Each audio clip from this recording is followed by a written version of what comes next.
It's quick. So, and again, this is something that you don't have a lot of content with. MCIs just don't take place every day. Just like hazardous material incidents, hazmat, they practice this. Cities practice it all the time, at least probably once a year. Okay, so an MCI is defined when the amount of patients, okay, the number of patients outweigh the resources. Okay, so you have so many patients that it overwhelms the system. It depends on how big of a system that you have, right? If you have if you're in a small system, then an MCI could be 10 patients or 7 patients, right? If you're in a real small system, 4 patients could almost do that to you. Depends on the size of the system, okay, that you're in, but it overwhelms the resources. Like I say, there's going to be an organizational chart later that shows you the breakdown, and it's just sort of like a hazmat thing. Everybody has a job, and everybody's in charge. You know, people are in charge, and they do that particular job in an MCI. If you don't do your job, then it all falls apart and it's a cluster. All right?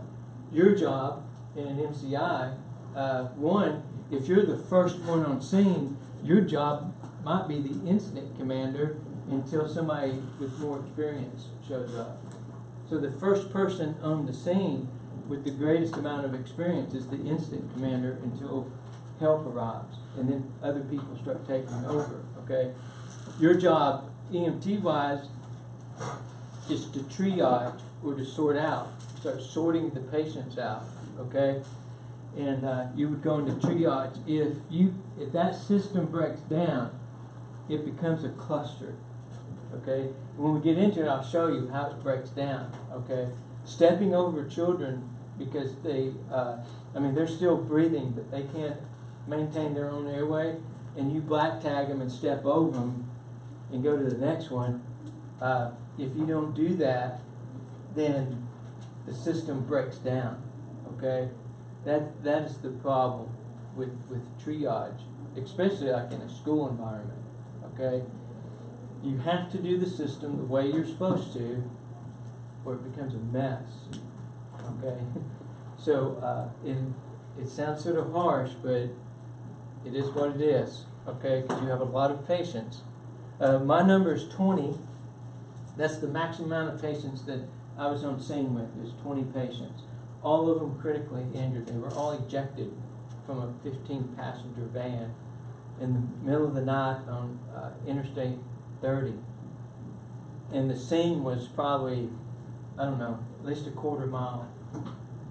And so as we were triaging and we were going through, like I was bent over taking care of this one person, and the blanket moved to the side. I'm like, roll back the blanket, and there was a couple kids underneath the blanket. I'm like, holy cow, more. Great. Add 2 more. You know, so, but we didn't declare that an MCI because it didn't overwhelm our system. Right? At the time, we had an ambulance that could take 4 to 5 patients at a time. Okay? We landed 4 helicopters. We called mutual aid in from Rockwall and from Sulphur Springs and from Farmersville. I don't know if you're aware of who these towns are, but we called mutual aid in because we still had a county to cover, right? So we just couldn't take all of our resources to that one place. We still had other people, Granny, calling 911 because her toe hurts, right? And so we had to have other ambulances cover our area and come in, and we alerted the hospitals, the local hospitals, say, hey, you're about to get a lot of patients. The helicopters took the most critical. Some of the ambulances, like the Rockwall ambulance, they had to go back towards Rockwall anyway, so they took criticals to Dallas for us. So it didn't overwhelm our system with 20 patients. Okay, but they were all banged up pretty good. So anyhow, so that's sort of the way that you that you look at that, and it could be that it overwhelms your system in supplies. 20 backboards, right? Where do you get 20 backboards from? Because all these people had to be backboarded, and they were rejected. So you have a supply issue, and you have these different issues that you have. The local hospitals have issues because you don't want to all of a sudden flood them with 10 critical patients, right? They won't know what to do. They don't have the staff.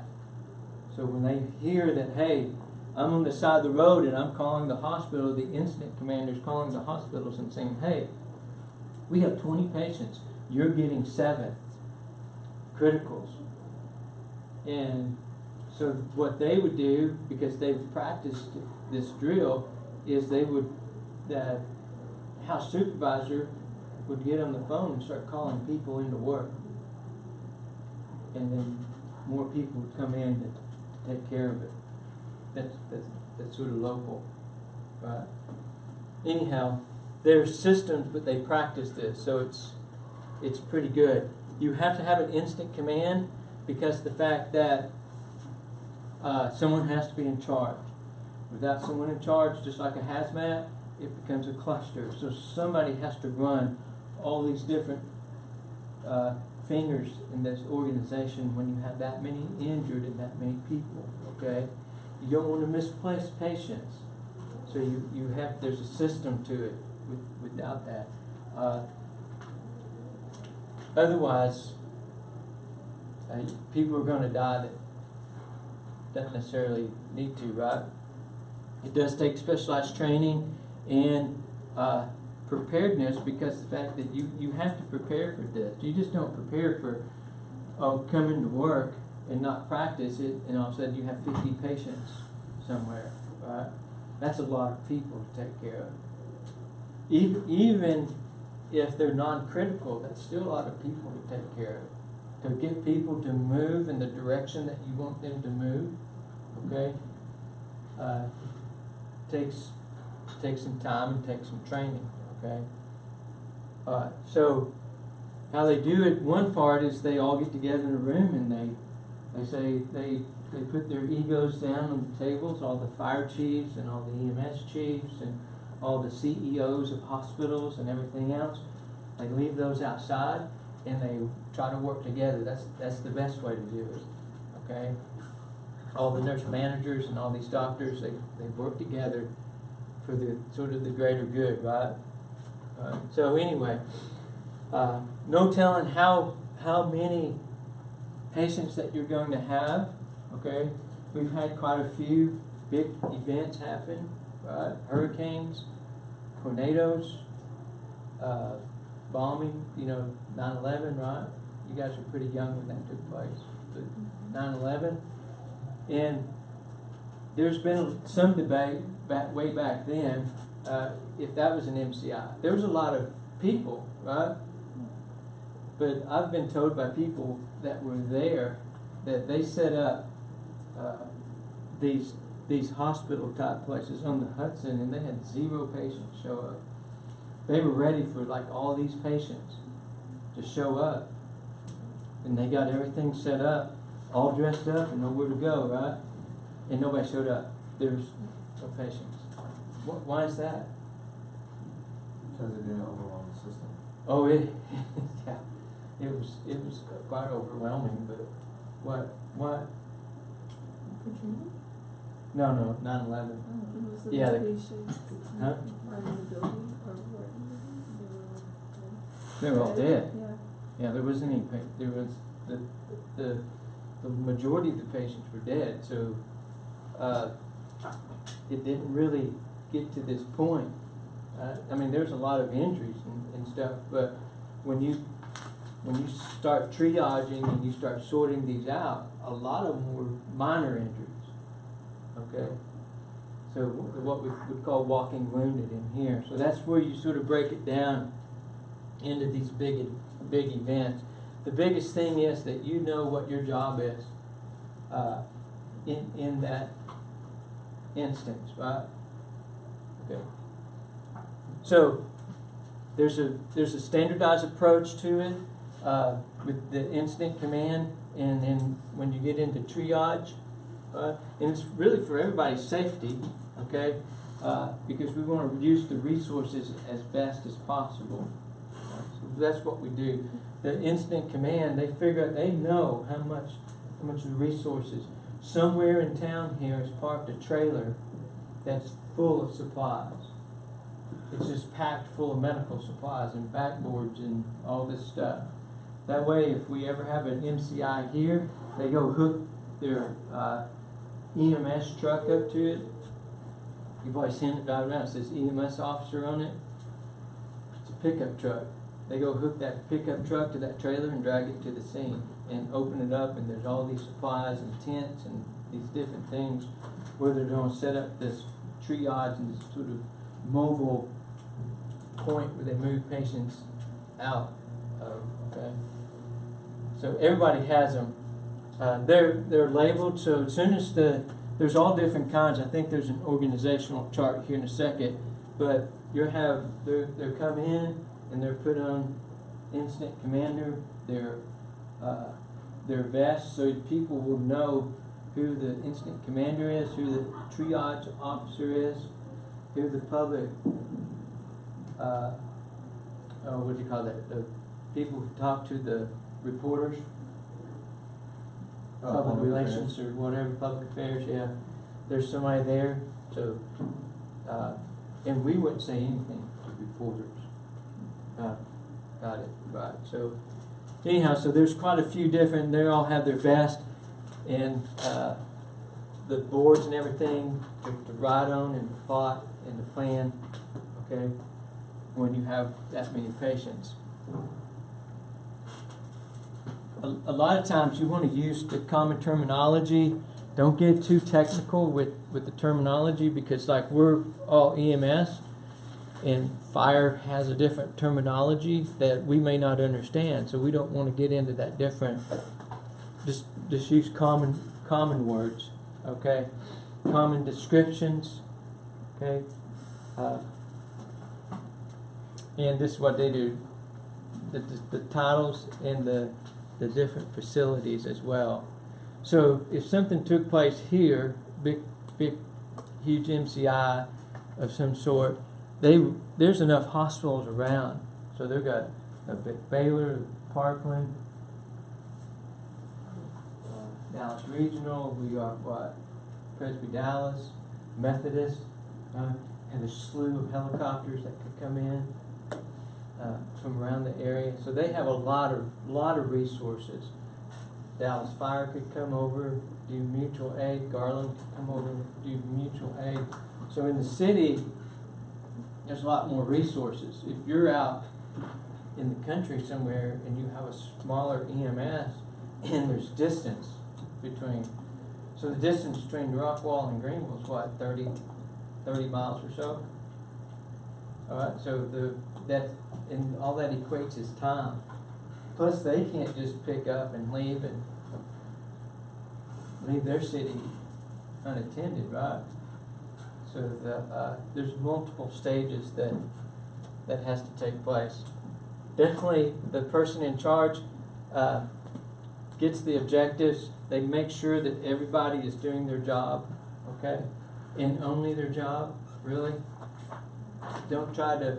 I know in a time where there's a lot of work to be done, people want to get up and do extra jobs, but that confuses the person that's doing the incident command, because they think that you're doing your job. Okay, don't try to do the fireman's job or some other person's job over here.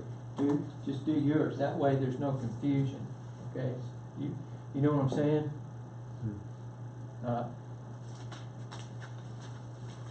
So we have command, finance. It's obviously very expensive. Logistics, as far as moving ambulances, rescue vehicles, helicopters, hazmat, right? The operations part and the planning part is huge. Okay, so they get into these different things, and then here's the organizational chart when you look at it. Incident commander, operations, and then they have different names this is just an example, but you have the EMS director. So whoever's in charge of the EMS portion of it, they're in, do that. And then the triage, the treatment, because they're going to triage over here, but if there's more patients than there are ambulances, okay, you're going to have to start treating the patients. If you don't start treating the patients after you triage, what's going to happen? Huh? They're going to die. Yeah, you have to start treating them, okay? You may have to re-triage them. And that'll make more sense in a minute when we get to the colors, okay? Transport, all right? You have to have someone in charge of knowing how many ambulances, what the capabilities of the ambulances are, and where they're coming in and out, okay? So here, if you thought about if there's a problem here, how are we going to get ambulances in and out? Let's say we have 30 ambulances that are coming in. You know, that could cause a backup somewhere, right? Well, that's this guy's job to keep the backup from happening. Me, I would place them right out here in this little circle thing in front. Right? You come in this way, you go out that way, and you go out that way.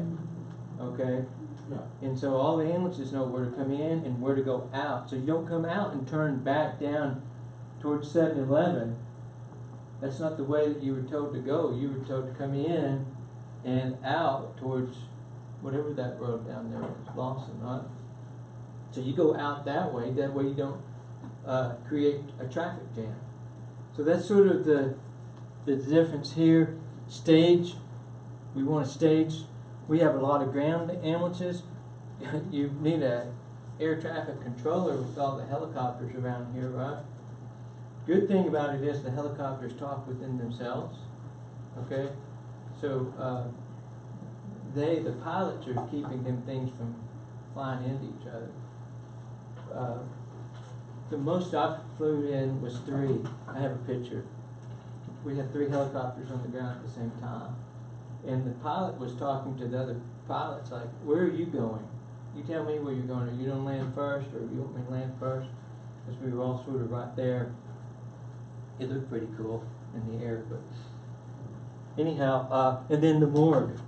You got to put the black tag somewhere. You just can't leave bodies laying around, right? It's not politically correct. So they take the black tags and they stage them somewhere. All right. So not necessarily that's something that you need to put in the memory. You just need to know the incident commander is the person in charge. And then the titles themselves tell you what the person does. Triage leader, right? Explanatory. Yeah, it's self-explanatory. All right. Just like I said, if you're the most senior person, let's say that you guys are partners, okay, and you have 1 month experience in EMS. Whew, I mean, your patch is just brand new. I mean, just, right? And you have 2 weeks. Guess who the incident commander is? Yeah, with 1 month experience until somebody else gets there. Okay. It wasn't an MCI, but I was on the ambulance. We only had, well, it turned out we had 3 patients. 1 died in the truck, but so we had 4 people initially with 2 helicopters coming in, and so no 3 patients, and we had 2 helicopters coming in to pick them up, and so I was the senior medical person on the scene, even though I was the paramedic. I was there to take care of them. So I was getting the helicopters coming in and logistics coming in, the rescue. We had a big, heavy rescue. This person was all crunched up in her truck, and I mean crunched up, like. But so it's going to take some time to cut her out. When my supervisor got there, and he goes, "Man, you've already got this. You got this going. I'll take your responsibilities. You just take mine. So we switched responsibilities, and I landed the helicopters, and after that got going, then I helped him with patient care, right? So, but you're it with 1 month experience and 50 patients until someone else shows up. All right. So, EMS, the triage unit, treatment, transport, staging, more. We went through that. Okay, and then sort of another breakdown part of the EMS. So we get down in here into the triage, and it's a staging area. So it's an area. So we would say here, we would say, okay, the big gym is going to be our staging area. Okay, we triage where we are. So wherever the incident takes place, that's where we do the triage. And we would move those patients to a staging area to be transported. Does that make sense? Okay. And to treat them. So we sort them out. That's what French for sort out the patients. Okay. This is a very important statement. Which person needs immediate emergency care to survive their injuries? Okay. How do you say it? Viability of the patient, right? Which patient is more viable at the time? So we start sorting those patients out, but you don't have to figure that out on your own. There's a criteria set, and you just follow the criteria, okay? So a lot of people. This was the Katrina, 16,000, right? I was involved in the aftermath of this. They actually brought a lot of these. They started displacing in Katrina, and we picked up in Greenville like busloads of them. So we staged all these people at the YMCA. We set up cots in the gym, and we staged all these people. All of them had to be medically cleared. So some of them went days without their high blood pressure medicine, days without their diabetic medicine. I mean, there's some sick people that showed up on those buses. So we were transporting them back and forth to the hospital, 4 or 5 at a time. You could sit on the ambulance or the bench.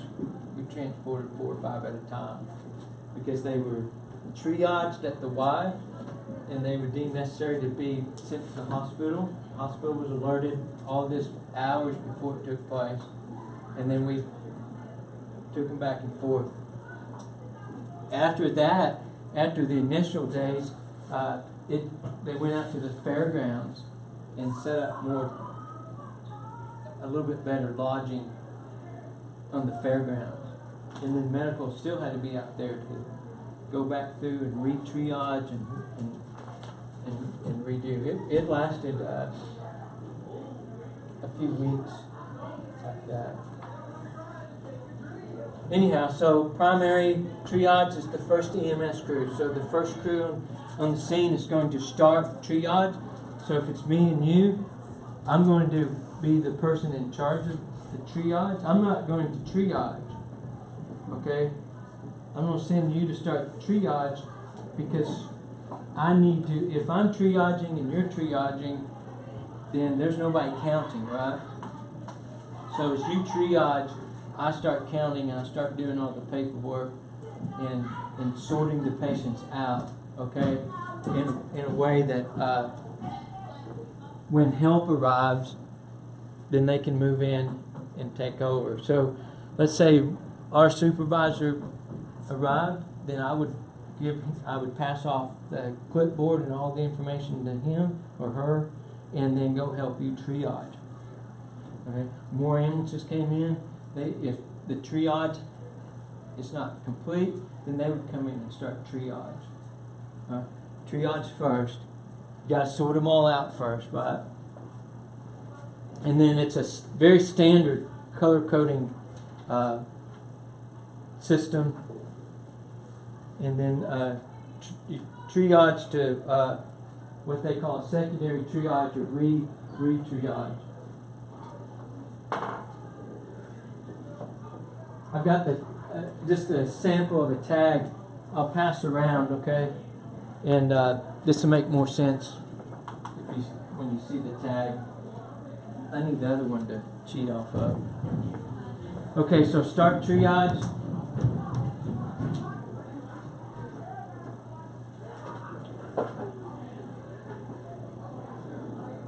So the older than 8 years old, and patients weigh more than 10 pounds, okay? It's a universal system, 30 seconds per patient at the maximum, okay?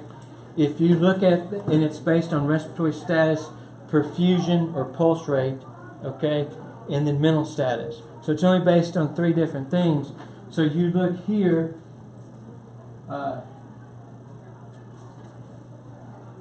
the ability to walk, or they're ambulatory or walking wounded, and they're the green tag. Alright, so let's say that I came in here, we came in here, and there's 15 to be triaged, right? Which is not really that many. Let's say we come into the cafeteria at this time, right? Yeah, to triage. There's a buttload of people in there. So we come in there and we start to triage. The first thing that I would do is, one, try to get everybody's attention, okay, which would be difficult, but get everybody's attention, and I tell them, if you can stand up and walk, if your injuries are not bad enough where you can stand up and walk, even if it hurts a little, if you can stand up and walk, come this way, okay? So how many is in the cafeteria at the same time, you think? 900. Oh my word, that would be fun. Okay, so let's say 900. You think there's 900 people? 900. And there's some people in the hallway at the cafeteria? Oh, really? Okay, so someone help me with the math. Okay. We're going with 900, okay, which is a lot of people, okay? So I get on a bolt, because they won't be able to hear me, so I get on a megaphone, or I take your megaphone, little cheer megaphone. Oh God, give me an H. No. If you can stand up and walk, come here, okay? And we're trying to get people to stand up and walk as fast as we can, okay? So we take, how many? Probably, let's make the math easy. We take, 300. yeah, we want to make this scenario short. We take 300, okay? 300 people is coming here, okay? So as they're coming towards me, and because it's just me and you, right? I don't want to send you, I need you to triage. So I take the healthiest looking one, or the biggest one, or a handful of them out of the walking wounded. I pull them aside very quickly and say, okay, you're in charge of these. Don't let them go anywhere else, and count them for me, and come back and tell me how many you got. Okay? You're saying that to a patient? You say that? Yeah. So let's say I have one, just minor cuts or whatever. They're okay. I'm saying, okay, come here, you come here. I want you to take all these people, and I want you to go into this spot, wherever that spot is, right? So I might say, I want you to go out to the foyer, right there, and get them all together, huddled together, okay? And count them as best as you can, and don't let anybody leave, and get some help from other healthy people, okay?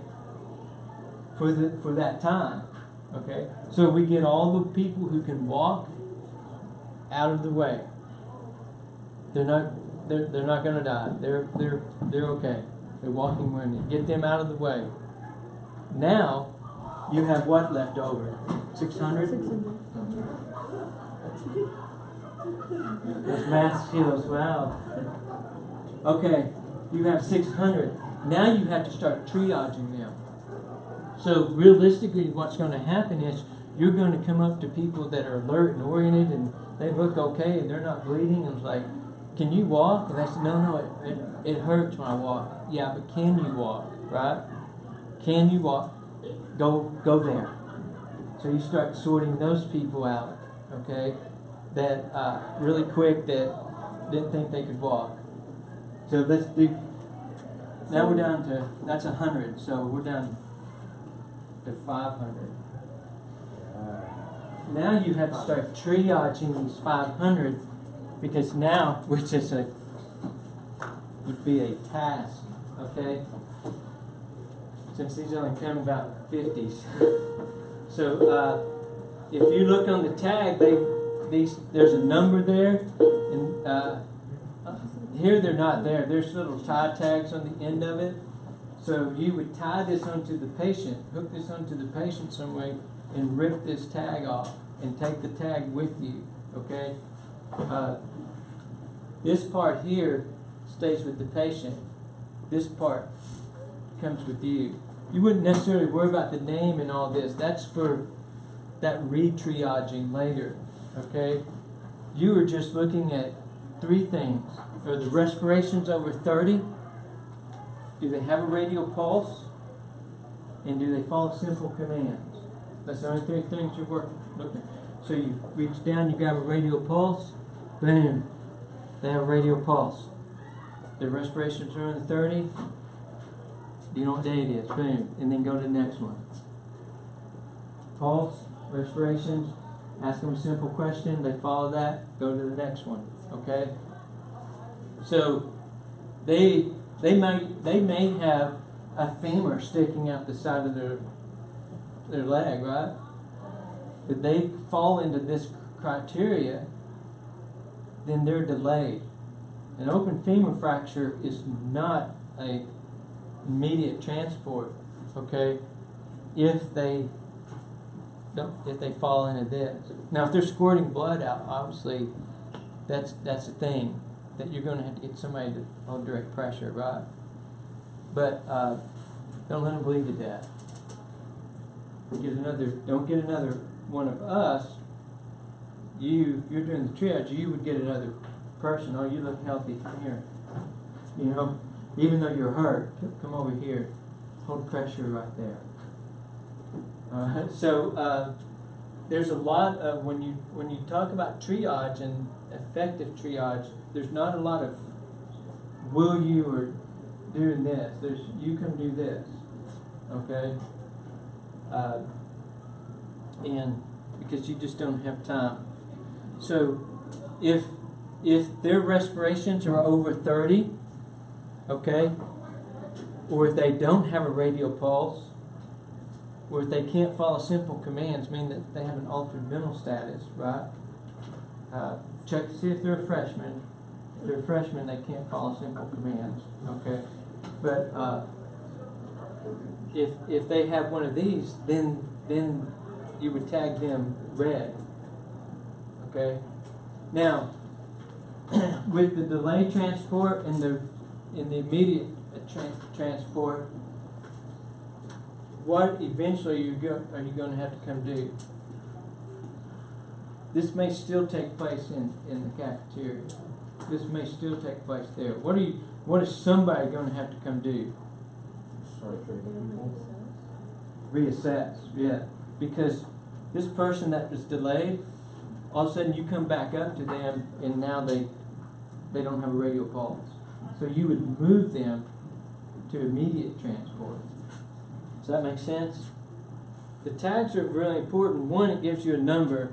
So this says B50942, and this tag says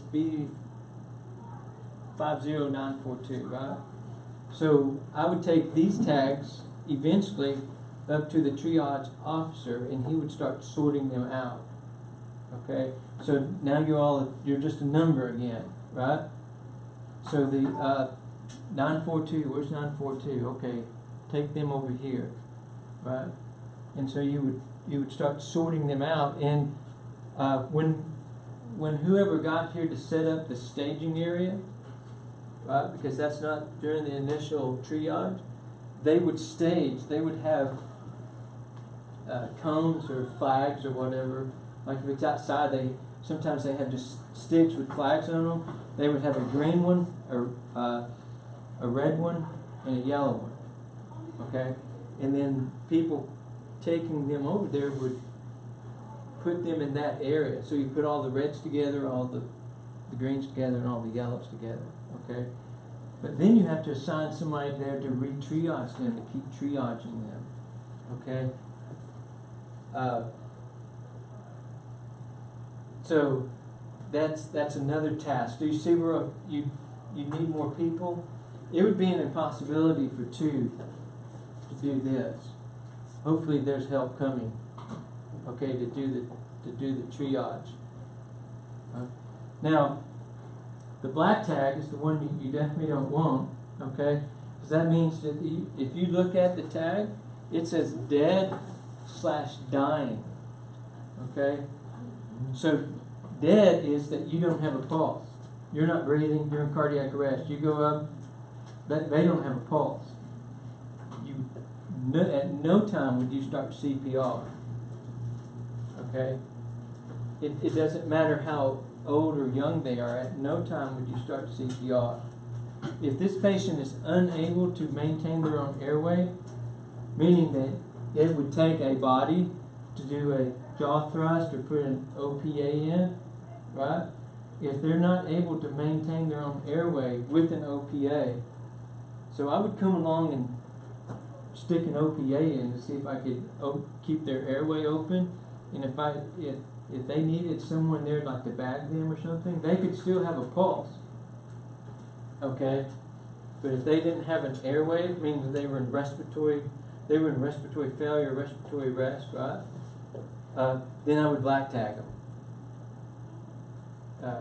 and then move on to the next person, because you can't afford the resources to sit there and bag somebody, right? What's going to happen if you sit there and you bag this person and you have 500 people? They're most likely going to end up dying anyway, so then you risk even more deaths. Right, People exactly. you could have gotten to. Exactly, yeah. This person that can't maintain their own airway, that's just almost in cardiac arrest, is probably going to die. So you're going to sit there and try to resuscitate this patient when you have, let me do the math, hang on, 499, woohoo, not school hanging on, that you still have to be concerned about, right? It's a sort of a harsh thing. In this environment here, when we talk about triage, this is a problem, okay? Because whoever's doing the triage, they don't want to black tag Susie and step over her and go to the next person. But if you don't, then it all falls apart really bad. Okay? So this is the sort of the system, and then you get them sorted out, and then it's a little bit easier to do. And then the person that's in charge of the immediate transports, they're all immediate. Let's say we have 15 immediate transports. What does that person that's in charge of them have to do?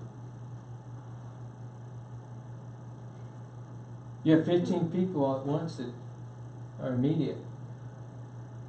What do they have to do? Find resources to transport them? Huh? Find the resources to transport them? Well, that's not really their job, but yeah, they have to wait on the resources to transport them. Okay, so an ambulance comes. I'll give you that hint. An ambulance shows up. Oh, they There's 15 have to, of you. They have to pick which one is the most critical one, right? Right. Out of the already immediate, you gotta pick the most immediate. Exactly. You have to pick who's the worst. So I'm going to, as the person in charge of this red area, this immediate area, I'm going to go back through and I'm going to triage out and pick and start numbering them. 1, 2, 3, right? So the first ambulance shows up, this is your patient, okay? And remember back in the organizational chart that EMS leader, whatever they called them, the person that's in charge of the EMS, they're going to, or the triage leader, the officer, they're going to tell, hey, you know, Unit 105, your patient is an 18-year-old female sitting right in front of the door. That's your number 1 patient. She's labeled number 1. Go. Boom. Unit 202, you're coming in. Because they're calling them and saying, here we are. Where do you need us? And that person on the radio saying, okay, 103, come in, we have your patient. And they're coming in and say, I'm 103, here's your patient, go. The triage tag is on them, telling them essentially signs and symptoms, right? Chief complaint. But even if they don't get to that point, they just figure it out on their own. They're not going to sit there and wait for a report, okay, from somebody. You're my patient. I know it. Boom. Okay, I can do the assessment. I don't need somebody to give me a report. I'm going to reassess anyway, so we're going to load you up and go because we're probably going to come back with 407 patients, okay? Of course, you scratch the dead out of there, then that limits the number, right? But it's very quick, but it takes practice, right? It takes practice to do this because we just don't do it that much. So just take some practice and knowing that you're going to have to tag somebody, and you just have to be okay with it. All right, so respiration, pulse rate, mental status, we already went over that, okay?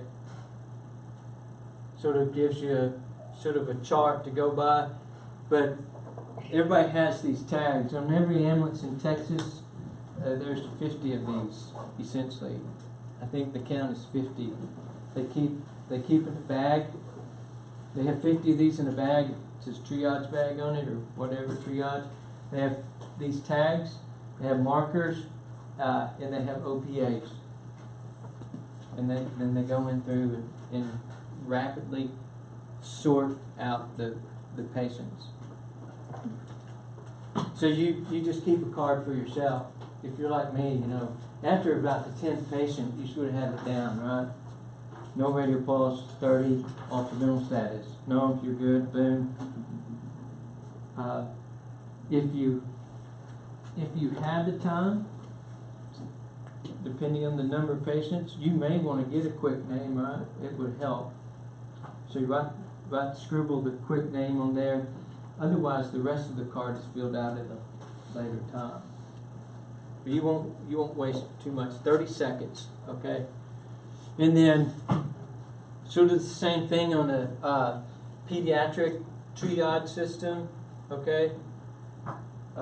Respiratory perfusion or pulse rate, mental status, okay?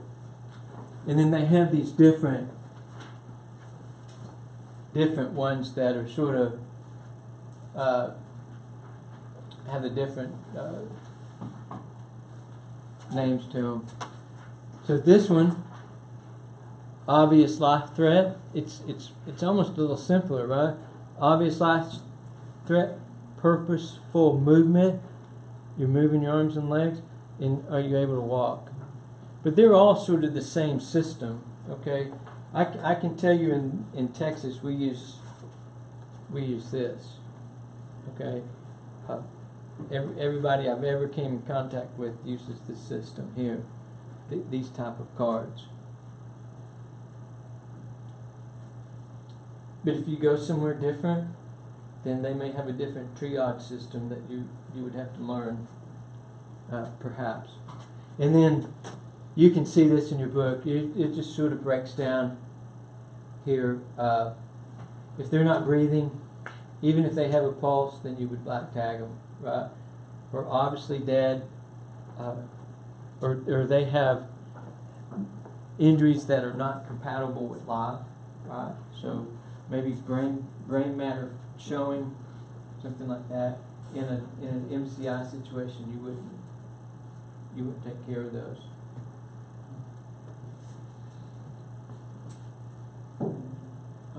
Does everybody have a pretty good grasp on triage? Make sure you read over that and look at the system. Nobody really does it enough to be really good at it. That's why they practice it on a yearly, bi-yearly basis. They practice the triage. Okay? And then see how they got it tagged up, just a different tag. You rip the tag off, here and put it inside the bag. Okay, priority 2. So this priority 1 obviously means the top priority, but it's the same color coding, right? So priority 2, and then just put it in the bag. And then the treatment's going to be made at a later time, okay? The people who are designated the triage leaders or the leaders are going to come in and start about transport. See, that's outside of your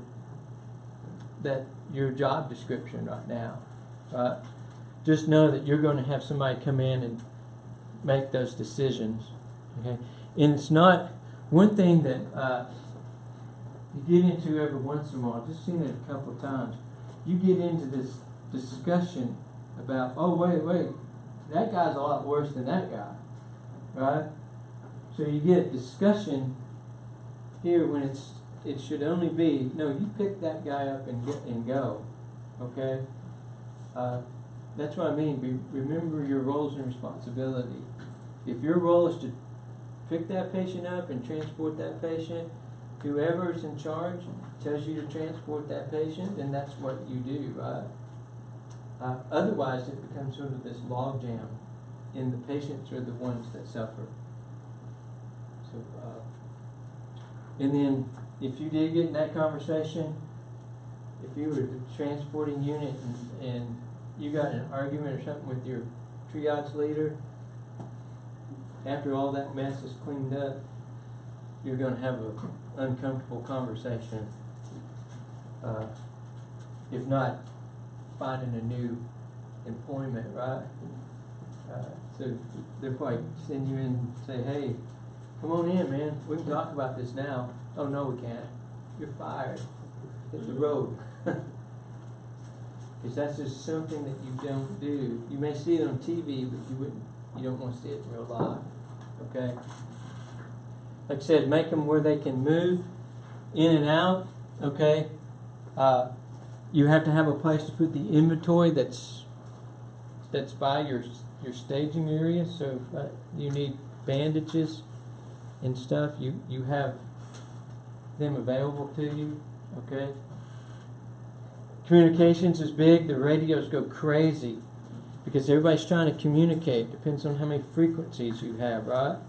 So everybody will have a designated frequency that they're going on. There's going to be an EMS frequency. There's going to be a ground fire frequency. There's going to be an incident command frequency that the commander is talking to the other leaders. That's the only person on that frequency that's talking. Okay. The ambulances are communicating with one person, okay, that's there. So it's chaos, but if it works well, it's controlled chaos. Even the fake ones, the practice ones, are chaotic. They really are. Just be aware of your assignment. Do you need rest?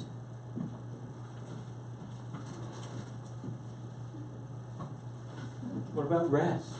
You have 500 patients. Is that reasonable that you're going to need a little break? Yeah. Somewhere along the way. Huh? You got to eat. I mean, you don't want to wind up and you're not going to sit down at Whataburger, right?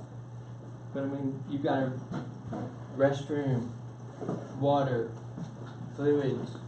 You got to take care of yourself, right? You may just need a moment to,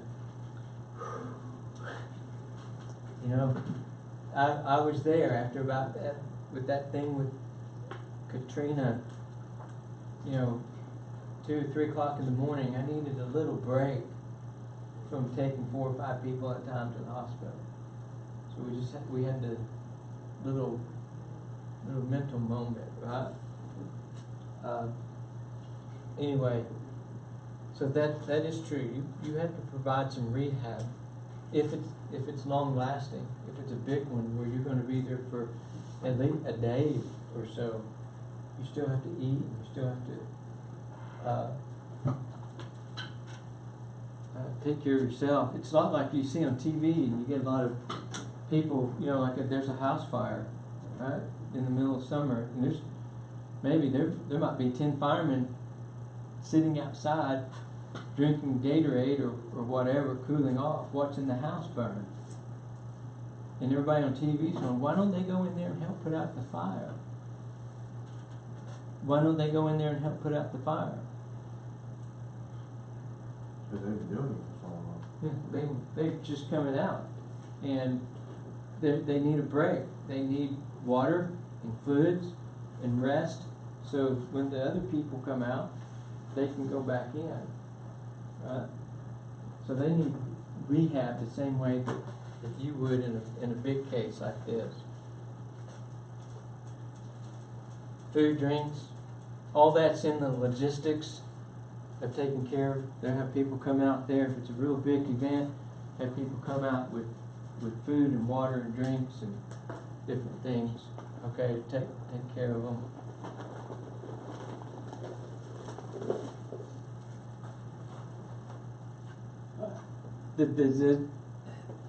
Really they have this, and it's pretty much the same.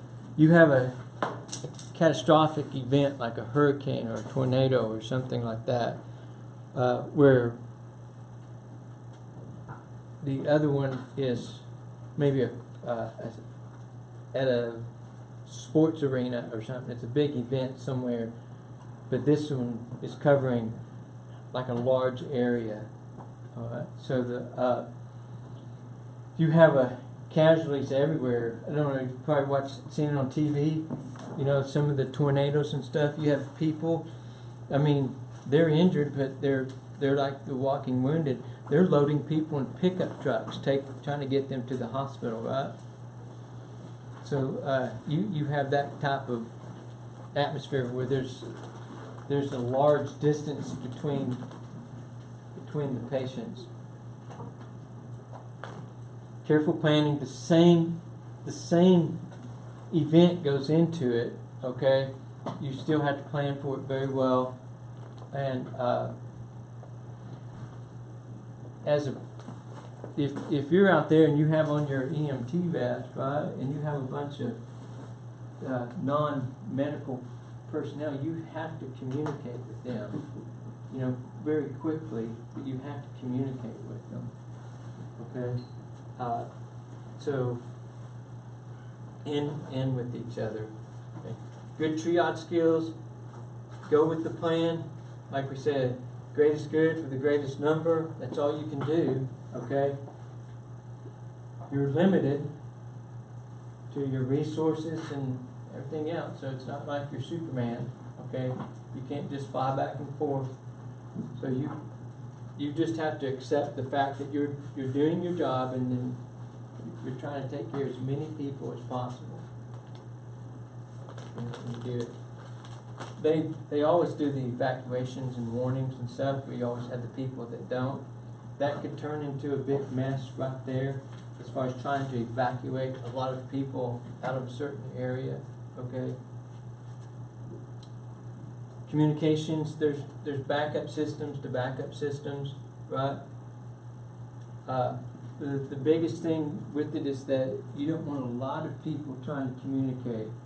The people in charge really need to communicate, okay? Everybody else needs to sit back and sort of listen to what these guys are saying. You know, you definitely contact the hospitals. Don't come in and say, hey, yeah, by the way, there's 5 more ambulances coming in a couple minutes. You know, they don't like that surprise.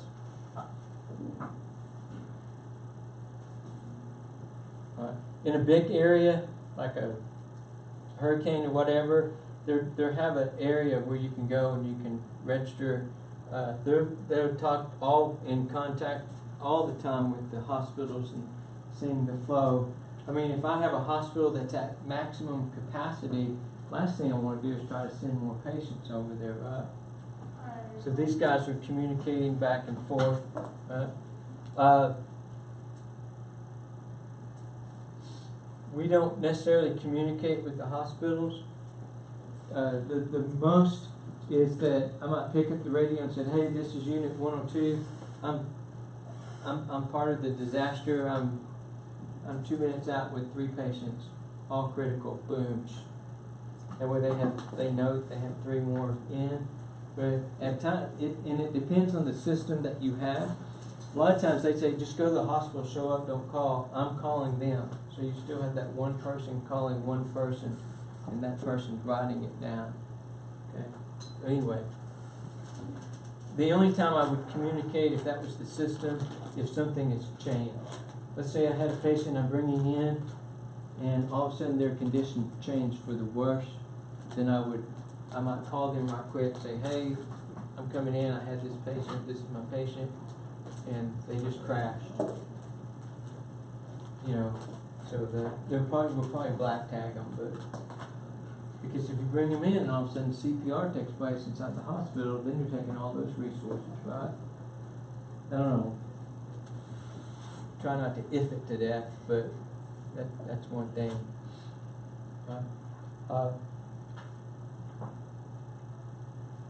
I mean, sort of a strange thing that the survivors, they have all these emotions like, why did I survive this? And everybody didn't. So you still have that. Families, trying to get families back together again. Okay. When we had that bus that with Katrina, they were separated on different buses. Some families were in different towns. Like the buses started coming in, and all of a sudden they had to be relocated. We found out when they got there, so we had to call them. It's like, hey, we're looking for these older kids. Where are they at? And they ended up in Oklahoma. Yeah, I mean, it's like, okay.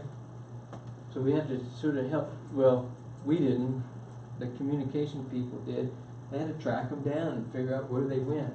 And the buses got diverted because we were filling up, and they got diverted to Oklahoma or some other city.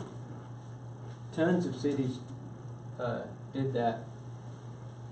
Okay, so help them get their families back together. You would never give false hope, right? But just tell them, hey, we're doing everything we can. We got a plan. We got it under control. Right? Yeah, and a lot of them, you have some of these patients. It's just like, I just go back to this thing with Katrina. The people that we got, they didn't want to go to the hospital. They said, "I'll take this person here." It's like, dude, no, you're going. You're really sick. You need to go to the hospital. And they didn't want to go because they thought that they were taking somebody else's seat, So, sort of a different thing. Right? All right. Patients at high risk, people with heart conditions, respiratory conditions, depending on what it is. Diabetes, are they away from their medicine? All right, did you get your medicine, or is your medicine swept out to sea? So those would be patients with high risk involved in it.